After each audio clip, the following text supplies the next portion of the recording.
Chers frères et sœurs, amis qui nous écoutent,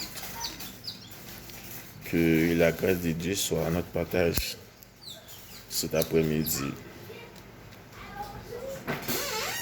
Alors, je voudrais vous entretenir sur les 7 paroles de Jésus à la croix. Bien avant, prions le Seigneur. Céleste Père Jésus-Christ, nous te remercions pour ce que tu es, pour ce que tu fais. Merci de nous avoir attirés à toi. Merci Seigneur de nous avoir fait grâce de l'assurance de la vie éternelle en Jésus-Christ. Donne-nous les paroles qu'il faut afin d'entretenir nos frères et sœurs qui ont la même espérance que nous, l'espérance, la vie éternelle en Jésus-Christ. Nous t'en prions au nom de Jésus-Christ. Amen. Les 7 paroles prononcées par Jésus sur la croix. Notre Sauveur Jésus, sur la croix, a prononcé cette parole, lesquelles on va nous entretenir pour en tirer les multiples bénédictions dont Jésus voulait que nous soyons l'objet. Bien avant de s'intéresser aux paroles, bien évidemment, jetons un coup d'œil sur Jésus et la croix. De quoi est-il question?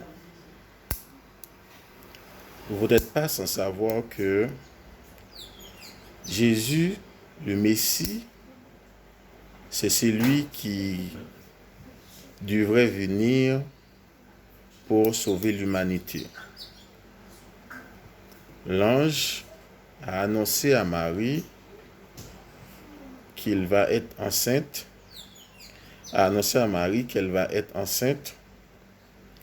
et qu'elle donnera naissance à un enfant et on lui donnera le nom d'Emmanuel, ce qui signifie Dieu est avec nous. Matthieu chapitre 1er verset 23. La croix, c'est le moyen choisi pour faire mourir Jésus. Jean chapitre 19 verset 17, Actes chapitre 5 verset 30. Jésus, portant sa croix, arriva au lieu du crâne qui se nomme en hébreu Golgotha. Et c'est là qu'il fut crucifié. Alors, on se pose la question, qu'est-ce que cela implique, cette façon de mourir Jésus? Eh bien, évidemment, cela implique l'annulation de la malédiction qui pesait sur nous, qui pesait sur moi, qui pesait sur vous. Dans Galates chapitre 3, au verset 13, Christ nous a rachetés de la malédiction de la loi, étant devenu malédiction pour nous, car il est écrit, maudit est quiconque est pendu au bois. Et dans Ésaïe, chapitre 53, au verset 5, mais il était blessé pour nos péchés, brisé pour nos iniquités, le châtiment qui nous donne la paix est tombé sur lui. Et c'est par ces meurtrissures que nous sommes guéris.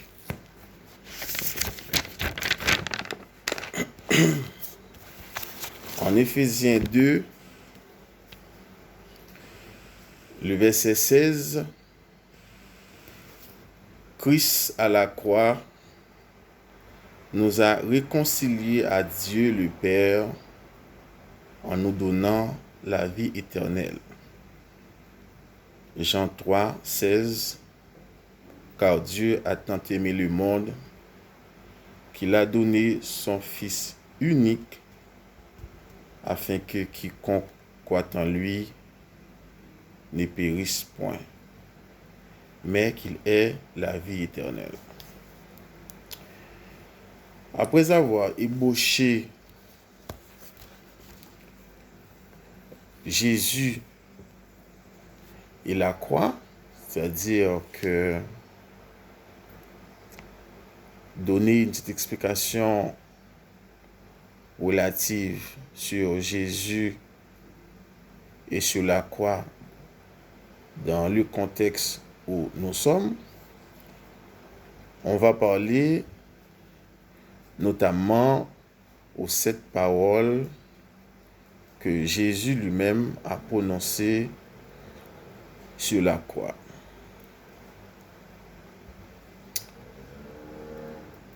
À la croix, Jésus a prononcé 7 paroles. Chacune d'elles ont marqué l'histoire de l'Église et la foi de milliers de personnes au cours des siècles. Arrêtez-vous pour les méditer et voyez de quelle nature était fait celui qui a changé la face du monde. C'est une petite introduction que je lis pour vous. Voyons la première parole prononcée par Jésus. Père, pardonne-leur, car ils ne savent ce qu'ils font. Même sur la croix, Jésus exprime son amour pour ses ennemis. Il a fait une prière au Père pour ceux qui l'ont crucifié. La question que l'on se pose nous-mêmes aujourd'hui, lorsque nous sommes face à des personnes qui ne nous aiment pas, qui nous font souffrir, est-ce que nous serions capables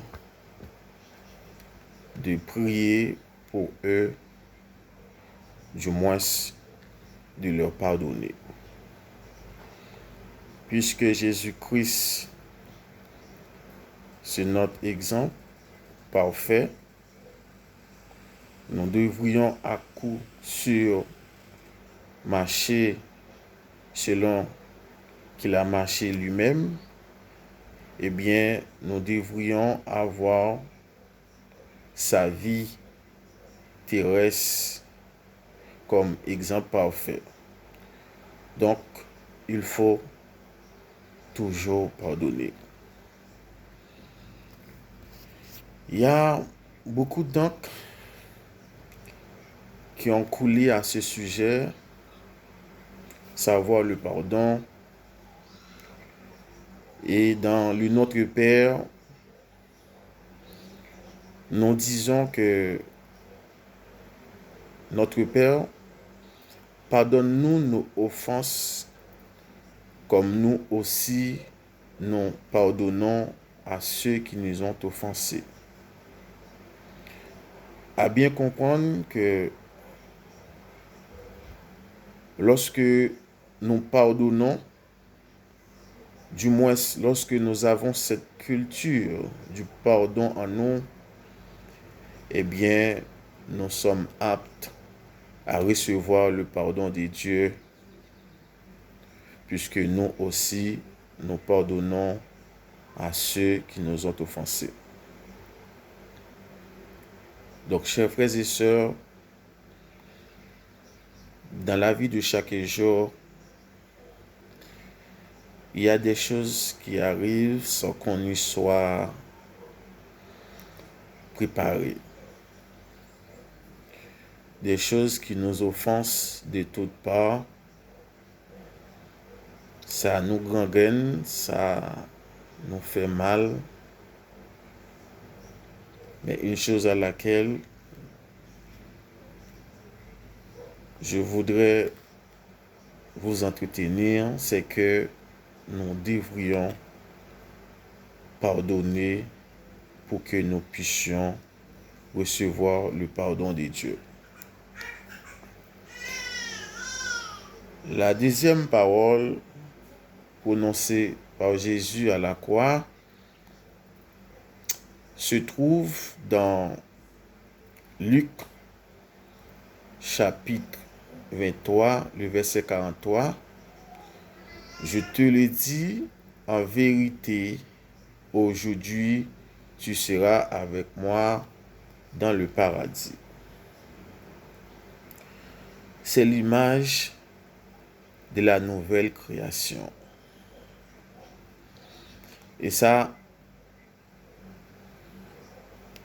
nous dit aussi que Christ, il est celui qui est capable de sauver quiconque.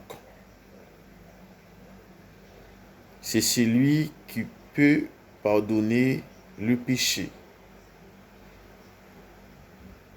et faire du pécheur quelqu'un qui est apte pour le royaume de son Père. C'est une prière adressée à son Père, et cette prière est due à une promesse. Une promesse à quelqu'un qui souffre autant que lui. Alors, dans la majorité des cas de notre existence, lorsque nous souffrons d'une situation ou d'une autre, nous ne sommes pas capables de partager les bonnes promesses de Dieu à d'autres qui en ont besoin. Frères et sœurs, nous avons l'espérance, la vie éternelle en Jésus-Christ. Et cette espérance est assaisonnée d'une promesse.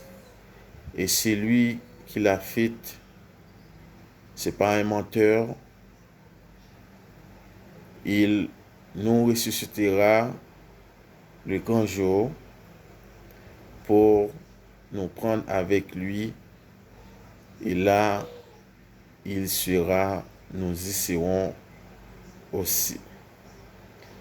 En dépit du fait que nous sommes dans une situation de pandémie, je ne sais pas moi, peut-être situation d'une euthanasie, mais il ne faut pas oublier les bonnes promesses de l'Éternel envers nous et aussi de les partager à ceux qui en ont besoin.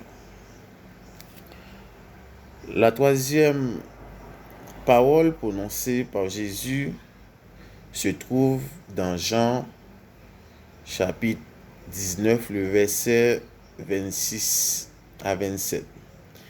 Jésus, voyant sa mère et auprès d'elle le disciple qu'il aimait, il dit à sa mère, « Femme, voici ton fils. » Puis il dit au disciple, « Voici ta mère. » Là, nous voyons que Jésus, même face à la mort, il se fait du souci pour sa mère.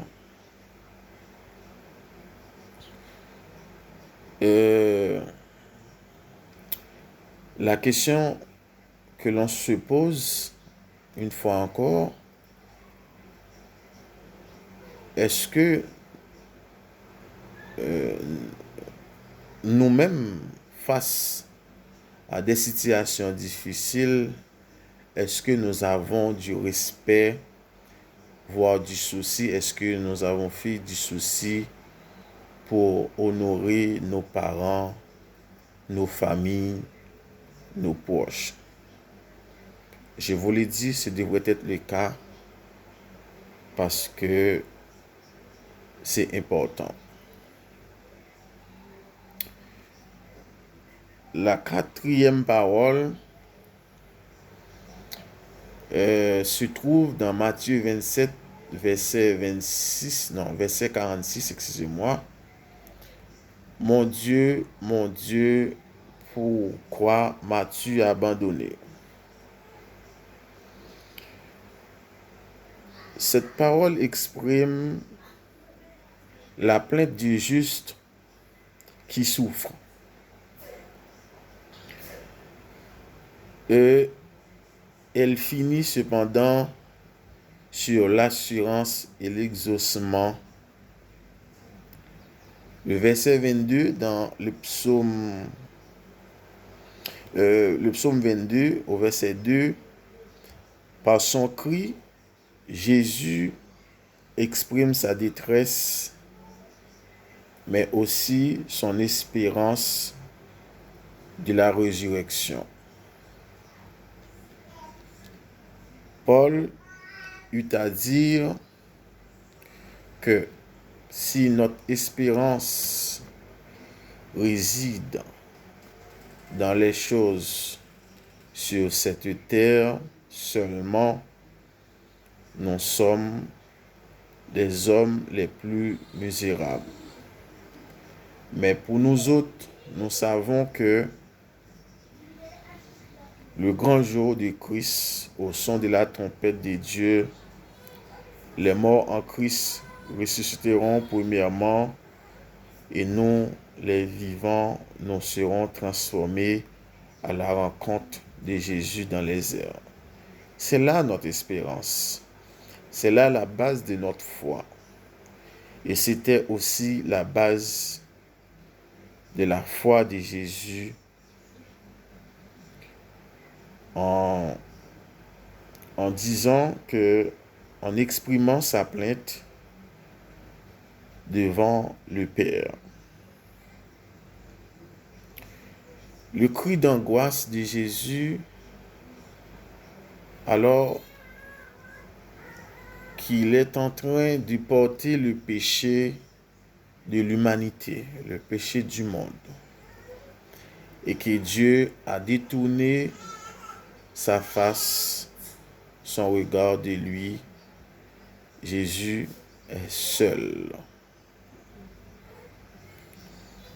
Alors que nous sommes quelquefois en train d'abandonner Dieu et de lui tourner le dos,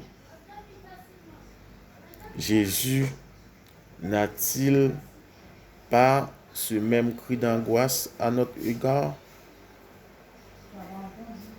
Sachez que Jésus ne nous abandonne jamais. La cinquième parole prononcée par Jésus se trouve dans Jean chapitre 19 au verset 28. J'ai soif. Jean rappelle ici que Jésus agit en toutes choses selon le plan prévu par Dieu. Il montre en même temps l'authentique humanité de Jésus. Jésus était 100% Dieu, 100% homme. Il a souffert comme nous autres. Il a eu faim comme nous autres. Mais cependant, Jésus dit cette parole afin d'accomplir une prophétie de l'Ancien Testament, ce qui montre que Dieu, bien plus qu'un humain qui a soif.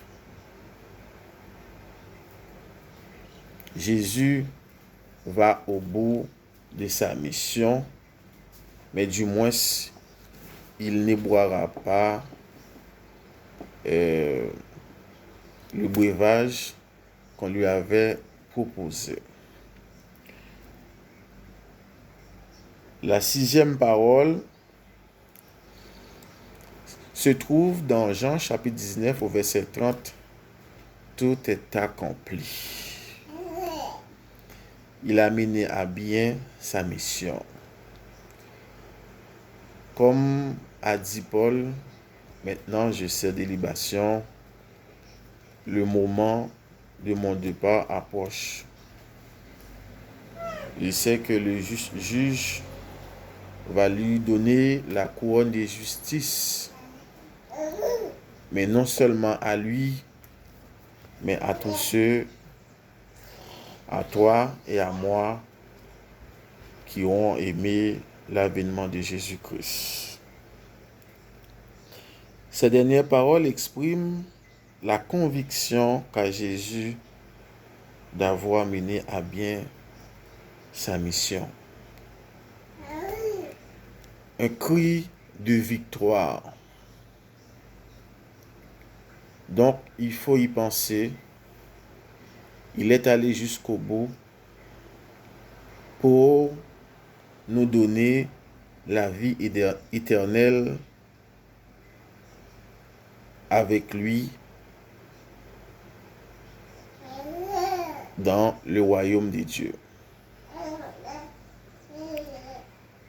Et la dernière et la 7e parole, Père, je remets mon esprit entre tes mains. La dernière prière à son Père, quel moment impalpable que celui de rejoindre le Père et d'entrer dans son repos, l'esprit en paix. Quel moment impalpable que celui de rejoindre le Père et d'entrer dans son repos, l'esprit en paix. Il remet son esprit entre les mains du Père. C'est aussi une prophétie qui se trouve dans le psaume 31, le verset 6. Je remets mon esprit entre tes mains. Tu m'as libéré, Éternel, toi, le Dieu véritable. C'est une confiance, une paix. Jésus se rassure qu'il entrera dans le repos de son Père avec l'esprit en paix. Je crois que ce devrait être l'assurance de tout un chacun. Nous, aujourd'hui, qui croyons en Jésus-Christ, qui mettons toute notre force dans la balance de la foi. Et c'est un chemin sine qua non, puisqu'on est venu, il faut qu'on y aille aussi. Donc, il est réservé à tous de mourir. Mais nous avons un chant créole qui dit, mais toutefois ça, c'est pas mourir, c'est faire manger ici, ouvrir là-bas. Nous avons cette assurance en Jésus-Christ que lorsque nous devrions passer de la vie à la mort, toutefois, ce ne sera pas la mort Parce que la mort, ce n'est pas une fatalité, ce n'est pas une fin en soi. Nous savons que l'Esprit qui a ressuscité Jésus nous ressuscitera pour entrer dans la paix de Dieu, pour vivre éternellement avec Jésus. Que le Saint-Esprit de Dieu soit notre partage, que le Saint-Esprit de Dieu nous protège, que le Saint-Esprit de Dieu soit notre gage. Prions le Seigneur. Père Saint, c'est avec assurance, une fois encore, que nous présentons devant toi. Aujourd'hui, nous sommes vendredi saint et l'histoire nous rappelle que c'était un jour comme aujourd'hui que notre Seigneur Jésus a rendu l'âme et qu'il a ressuscité le dimanche matin. Eh bien, nous voulons garder en mémoire la mort de Jésus-Christ et sa résurrection. Et aussi, nous savons, nous aussi, eh bien, nous devrions passer par la mort, mais nous savons que Christ nous ressuscitera aussi pour vivre éternellement avec lui. Père, nous remettons toutes choses entre tes mains, nos âmes, nos esprits, nos corps. Nous ne voulons pas, ô Dieu, de ceux qui se retirent pour se perdre, mais nous voulons avoir la foi pour sauver notre âme. Ô Dieu, s'il te plaît, viens à notre secours. Pardonne-nous nos fautes, nos manquements, nos culpabilités. Fais de nous des hommes et des femmes dignes de ton royaume.